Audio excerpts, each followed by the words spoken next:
So let's go ahead and give what I like to do. This is my approach. Let's go ahead and give a true measurement to church life. We've all three of us that sit around this table have experienced church life in multiple churches. So we're not being specific to one church. We're doing the average of the overalls. And for me, that's a very broad range. Like I said, I've been in mission churches. I've been in very tradition-driven churches and everywhere in between. Which would the common church find more urgent? The air conditioner being out, or becoming aware of a family that is in dire need of food and shelter? I'll let you handle that. Well, I've served in 3 or 4 different churches. I would say 2 of those would care about the family in need, and 2 of those would probably care about the air conditioner. Okay. So it's kind of 50-50. It's a very radical. I mean, it's an obvious example of the extremes. But for me, I think by and large, I look at it from where I sit, the office that I've held for over 20 years. Mm-hmm. If the air conditioner broke and I called the service, if I found it broke this morning and I called the service tech this afternoon and said $7,000, get a new air conditioner and we'll figure it out, there's going to be people unhappy that I did that.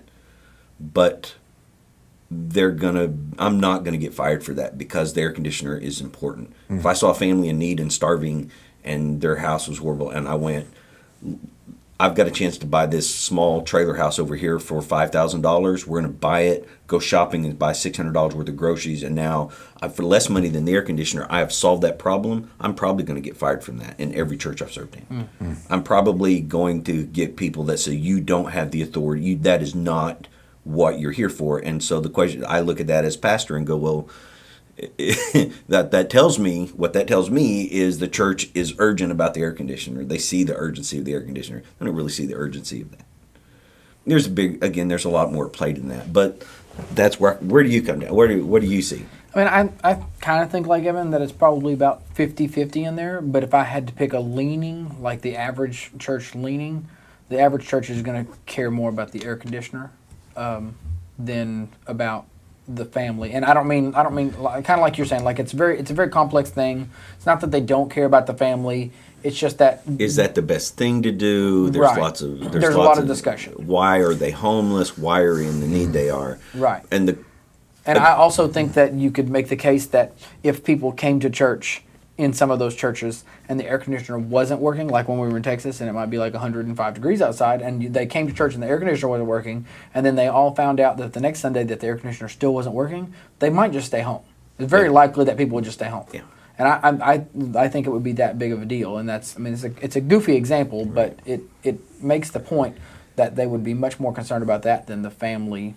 Right. Well, and I think, I guess in defense of your average churchgoer, there probably is a sense there of a greater good kind of thing, and maybe they're thinking, well, if we focus insularly, I don't know if that's a word, on the Did you just make that on up? the church, if we focus on the church, then we will make more good in the community. But what they don't realize is when that good comes along, they don't think about it situationally, and so they're always just like inward focused. Right. But it's not out of a lack of caring, I guess. The same thing that David said. Many of our senior adults have helped carry churches through a Great Depression, through hard recessions, and they dug in, and it is by their pure stubborn passion for the church that the church survived. And I think that can build and bring us to my last question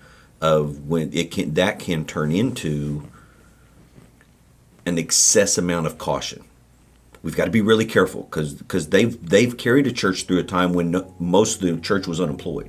Yeah. They've carried a church through a time where they were just trying to figure out how to keep everybody fed rice. And they've been through those really hard times. My grandpa kept his spark plugs he took out of a car and put them in a box and labeled them how many miles they had on them because he might see the day that's better than what he's got. And so to me, I looked at that and went, that's just dumb. But what he was doing was being cautious. And that caution was born out of experience. And so one thing that my generation and under has a tendency to do is write that caution off because we've never been through their experience. We've never traveled their road. And so, David, I started